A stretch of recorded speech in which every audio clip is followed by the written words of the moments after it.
কেকেআরের বিরুদ্ধে হেরে মুম্বাই ইন্ডিয়ান্সের প্লে অফে ওঠার রাস্তা একেবারে কঠিন হয়ে গেছে। তবুও হার্দিক পান্ডিয়া হাল ছাড়তে নারাজ। ওয়াংখেড় স্টেডিয়ামে মুম্বাইয়ের মুখোমুখি হয়েছিল কলকাতা। সেখানে কম রান হলেও মুম্বাইয়ের মুখ থেকে জয় ছিনিয়ে নিয়েছে কেকেআর।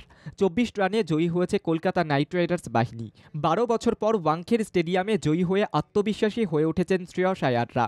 এদিন কলকাতা প্রথম ব্যাট করতে নেমে ১৬৯ রান করে। অপরদিকে মুম্বাই ইন্ডিয়ান্স ১৪৫ রান করে ১০ উইকেট হারিয়ে। নাইট টিমের কাছে বরাবরই শক্ত টিম মুম্বাই ইন্ডিয়ান্স। তবে ওয়াংখেড় স্টেডিয়ামে নিজেদেরকে সেভাবে মেলেও ধরতে পারেনি মুম্বাই। এদিকে কেকেআর শিবিরের কাছে ১২ বছর পরে এই জয় এলো ওয়াংখেড় স্টেডিয়ামে। হারতে হারতে হার্দিক পান্ডিয়ার দলের প্লে অফে ওঠার রাস্তা প্রায় বন্ধ হয়ে গেছে। তবুও আশা ছাড়তে নারাজ মুম্বাইয়ের অধিনায়ক।